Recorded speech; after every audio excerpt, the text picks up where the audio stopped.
കഴിഞ്ഞ ഫിനാൻഷ്യൽ ഇയറിൽ high growth വന്നു, അതായത് 130% മുകളിൽ സെയിൽസ് ഗ്രോത്തും പ്രോഫിറ്റ് ഗ്രോത്തും 300% മുകളിലും തന്ന ഒരു സ്മോൾ ക്യാപ് കമ്പനിയെ പറ്റിയാണ് നമ്മൾ ഡിസ്കസ് ചെയ്യാൻ പോകുന്നത്. അവരുടെ ചെറിയൊരു അപ്ഡേറ്റ് വന്നിട്ടുണ്ട്. കമ്പനി വേറെ ഒന്നുമല്ല, വിൻറ്റേജ് കോഫിയാണ്. നമ്മൾ ഓൾറെഡി അവരുടെ Q2 റിസൾട്ടും ബിസിനസിനെ പറ്റിയിട്ടൊക്കെ സംസാരിച്ചിട്ടുള്ളതാണ്. കോഫി പൗഡറാണ് അവർ മേക്ക് ചെയ്യുന്നത്, അതിൽ കൂടുതൽ എക്സ്പോർട്ടാണ് ചെയ്യുന്നത്. സോ അവരുടെ ചെറിയൊരു അപ്ഡേറ്റ് വന്നിട്ടുണ്ട്. കഴിഞ്ഞ Q2 റിസൾട്ട് വന്ന സമയത്ത് ഏകദേശം 90% സെയിൽസ് ഗ്രോത്തും 130% മുകളിൽ പ്രോഫിറ്റ് ഗ്രോത്തും തന്ന ഒരു ഹൈ പേസിൽ ഗ്രോ ചെയ്യുന്ന 2000 കോടി മാത്രം മാർക്കറ്റ് ക്യാപ്പ് ഉള്ള ഒരു സ്മോൾ ക്യാപ് കമ്പനിയാണ് വിൻറ്റേജ് കോഫി എന്ന് പറയുന്നത്. ഇപ്പോഴത്തെ അവരുടെ കറണ്ട് ബി എന്ന് പറയുന്നത് 38-40 ആ ഒരു റേഞ്ചിലാണുള്ളത്. കമ്പനിയുടെ ഞാൻ പറഞ്ഞില്ലേ, ഒരു മാനുഫാക്ചറിംഗ് ആണ് ചെയ്യുന്ന കോഫി പൗഡർ. അവർ കപ്പാസിറ്റി എന്ന് പറയുന്നത് 6500 മെട്രിക് ടൺ ആണ് ഇപ്പോഴത്തെ കപ്പാസിറ്റി. അത് ഏകദേശം 100% യൂട്ടിലൈസേഷൻ ആണ് ഇപ്പോൾ കമ്പനി ചെയ്തുകൊണ്ടിരിക്കുന്നത്. അതായത് Q2 നോക്കിയാൽ 100% യൂട്ടിലൈസേഷൻ ഉണ്ട്. പക്ഷേ കമ്പനിക്ക് അടുത്ത Q3യിലും Q4യിലേക്കും ഗ്രോ ചെയ്യാനുള്ള പൊട്ടൻഷ്യൽ ഓൾറെഡി ഇപ്പോഴത്തെ കപ്പാസിറ്റിയിൽ തന്നെ ഉണ്ട്. കാരണം കഴിഞ്ഞ വർഷം 100% യൂട്ടിലൈസേഷൻ ഇല്ലായിരുന്നു ഈ 6500 മെട്രിക് ടണ്ണിൻ്റെ. അതുകൊണ്ട് തന്നെ ഈ Q3യിലും Q4യിലും അവരുടെ ഗ്രോത്തിനെ പറ്റിയിട്ട് വലിയ കൺസേൺസ് ഒന്നുമില്ല. പിന്നെ അതേപോലെ മാനേജ്മെന്റ് കഴിഞ്ഞ കോൺ കോളിൽ, അതായത് നേരത്തെ തന്നെ അവർ പറഞ്ഞിട്ടുണ്ടായിരുന്നു, ഏകദേശം 4500 മെട്രിക് ടണ്ണിന്റെ പുതിയ കപ്പാസിറ്റി അവർ ബ്രൗൺ ഫീൽഡ് എക്സ്പാൻഷൻ ചെയ്യുന്നുണ്ട്. അതായത് ഓൾറെഡി ഉള്ള കപ്പാസിറ്റിയിൽ അവർ കൂടുതലായിട്ട് അവരുടെ കപ്പാസിറ്റി അഡീഷൻ ചെയ്യുന്നുണ്ടെന്നുള്ള കാര്യം. അത് ഈ മാർച്ചിൽ കംപ്ലീഷൻ ആവും. അതിനുശേഷം മാനേജ്മെന്റ് ഇൻട്രസ്റ്റിംഗ് ആയിട്ടുള്ള വേറെ കാര്യം പറഞ്ഞതെന്ന് വെച്ചാൽ, ഒരു മാസം കൊണ്ട് തന്നെ ആ കപ്പാസിറ്റിയുടെ ഏകദേശം 70-80% അവർക്ക് യൂട്ടിലൈസേഷൻ ചെയ്യാൻ പറ്റുമെന്നാണ്. അതായത് ഇപ്പോൾ ഉള്ള 6500 മെട്രിക് ടണ്ണിന്റെ മുകളിൽ 4500 70% അവരുടെ കപ്പാസിറ്റി കൂട്ടുവാണ്. ആ കപ്പാസിറ്റിയുടെ 70-80% ഒരു മാസം കൊണ്ട് തന്നെ അവർക്ക് യൂസ് ചെയ്യാൻ പറ്റും. ഈ മാർച്ചിൽ അവരുടെ പുതിയ കപ്പാസിറ്റി വരികയും ചെയ്യും. അതുപോലെ തന്നെ ഏപ്രിൽ ആകുമ്പോഴത്തേക്ക് അവർക്ക് ഏകദേശം 70-80%, അതായത് 8000-9000 മെട്രിക് ടൺ കപ്പാസിറ്റി യൂട്ടിലൈസേഷൻ അവർക്ക് ചെയ്യാൻ പറ്റും.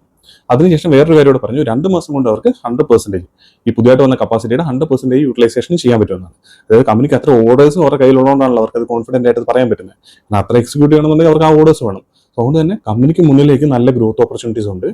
കമ്പനി ഈ 2 പുതിയ കപ്പാസിറ്റി ആഡ് ചെയ്യുക, അതിന്റെ ഫുൾ പൊട്ടൻഷ്യൽ അടുത്ത Q1 തന്നെ മൊത്തത്തിൽ, അതായത് അടുത്ത Q1 നോക്കിയാൽ ഇപ്പോൾ 6500 മെട്രിക് ടൺ യൂസ് ചെയ്തുകൊണ്ടിരിക്കുന്ന കമ്പനി 11000 മെട്രിക് ടണ്ണ് കപ്പാസിറ്റി യൂട്ടിലൈസേഷൻ ചെയ്യാൻ പോവുകയാണ്. അതുപോലെ തന്നെ ഇന്ന് ഞാനിപ്പോൾ ഈ വീഡിയോ ചെയ്യാനുള്ള റീസൺ എന്താണെന്ന് വെച്ചാൽ, പുതിയൊരു അപ്ഡേറ്റ് വന്നിട്ടുണ്ട് കമ്പനിയിൽ. കമ്പനി തെലങ്കാന ഗവൺമെന്റുമായിട്ട് പുതിയൊരു MOU സൈൻ ചെയ്തിട്ടുണ്ട്. അതായത് പുതിയൊരു ഗ്രീൻ ഫീൽഡ് എക്സ്പാൻഷൻ വരികയാണ്. അത് ഓൾറെഡി മാനേജ്മെന്റ് പറഞ്ഞതായിരുന്നു, പക്ഷേ ഇന്നാണ് സൈൻ ചെയ്തിരിക്കുന്നത്. 5500 മെട്രിക് ടണ്ണിന്റെ പുതിയ കപ്പാസിറ്റി തെലങ്കാനയിൽ വരുവാണ്. അത് ഈ മാർച്ചല്ല, അടുത്ത മാർച്ച് ആകുമ്പോഴത്തേക്കും അത് കമ്മീഷൻ ചെയ്യുമെന്നാണ് പറയുന്നത്. അതായത് ഇപ്പോൾ ഉള്ള ഇനി വരാൻ പോകുന്ന അടുത്ത മാർച്ച് ആകുമ്പോൾ 11000 മെട്രിക് ടൺ ആവും. അവിടുന്ന് അതിനടുത്ത മാർച്ച് ആകുമ്പോഴത്തേനും 16500 മെട്രിക് ടണ്ണിന്റെ കപ്പാസിറ്റി ആവും കമ്പനിക്കുള്ളത് എന്ന് പറഞ്ഞാൽ എന്താ നമുക്ക് മനസ്സിലാക്കാൻ പറ്റുന്നത്. അതായത് കമ്പനിക്ക് 2026ഉം 2027, അതായത് FY27 FY28 ഈ 2 ഫിനാൻഷ്യൽ ഇയറിലേക്കും ഗ്രോ ചെയ്യാനുള്ള പൊട്ടൻഷ്യൽ ഇപ്പോൾ ഓൾറെഡി മാനുഫാക്ചറിംഗിൽ അവർ ചെയ്യുകയാണ്. അത് ഹൈ ഗ്രോത്ത് ഇപ്പോൾ എത്രയാണോ ഗ്രോ ചെയ്യുന്നത് അതേപോലെ തന്നെ അവർക്ക് ആ ഗ്രോത്ത് മെയിൻറ്റെയിൻ ചെയ്യാനുള്ള രീതിയിൽ കപ്പാസിറ്റി അഡീഷൻസ് അവർ ചെയ്തുകൊണ്ടിരിക്കുകയാണ്. കമ്പനി ഹൈ പേസിൽ തന്നെ അവരുടെ മൊമെന്റം കണ്ടിന്യൂ ചെയ്യുമെന്നാണ് നമുക്ക് അതിൽ നിന്ന് മനസ്സിലാക്കാൻ പറ്റുന്നത്. ഇത് കേട്ടിട്ട് നിങ്ങൾ ചാടിപ്പോയിട്ട് സ്റ്റോക്ക് ബൈ ചെയ്യാനായിട്ടല്ല ഇത് പറയുന്നത്. നിങ്ങൾ കമ്പനി പഠിക്കാൻ ശ്രമിക്കുക. കാരണം ഇപ്പം ഞാൻ ഈ അപ്ഡേറ്റ് അറിഞ്ഞു. അതിന്റെ റീസൺ എന്താ വെച്ചാൽ, ഞാൻ കഴിഞ്ഞ Q2 റിസൾട്ടിന് ശേഷം ഈ കമ്പനി ട്രാക്ക് ചെയ്തിരുന്നാൽ ഇന്ന് നടക്കുന്ന അപ്ഡേറ്റ് ഞാൻ അറിയില്ല. ഇതേപോലെ നാളെ ഒരു അപ്ഡേറ്റ് വരിക, ഇവരുടെ ഒരു എക്സിക്യൂഷൻ എന്തെങ്കിലും ഡിലേ വന്നു എന്നൊക്കെ വന്നു കഴിഞ്ഞാൽ, ഇപ്പോൾ ഞാനടക്കം പലരും അല്ലെങ്കിൽ വലിയ ഇൻസ്റ്റിറ്റ്യൂഷൻസ് ഇതിൽ ഇൻവെസ്റ്റ് ചെയ്യുന്നത് ഈ ഗ്രോത്ത് എക്സ്പെക്ട് ചെയ്തിട്ടാണ്. സോ അതിനെന്തെങ്കിലും ഒരു വ്യത്യാസം വന്നു കഴിഞ്ഞാൽ ആൾക്കാർ അതിൽ നിന്ന് എക്സിറ്റ് ആയിട്ട് വേറെ നല്ല ഓപ്പർച്യൂണിറ്റി നോക്കി പോകും.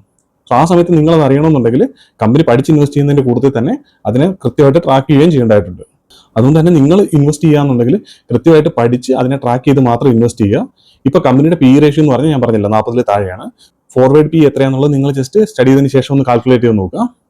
അതിനുശേഷം നിങ്ങൾക്ക് പറ്റിയ ഇൻവെസ്റ്റ്മെന്റ് ഓപ്പർച്യൂണിറ്റി ആണെങ്കിൽ മാത്രം ഇൻവെസ്റ്റ് ചെയ്യുക. സോ അത് നിങ്ങളുടെ മാത്രം ഡിസിഷൻ ആയിരിക്കണം. നമുക്ക് എന്തായാലും അടുത്തൊരു വീഡിയോയിൽ കാണാം.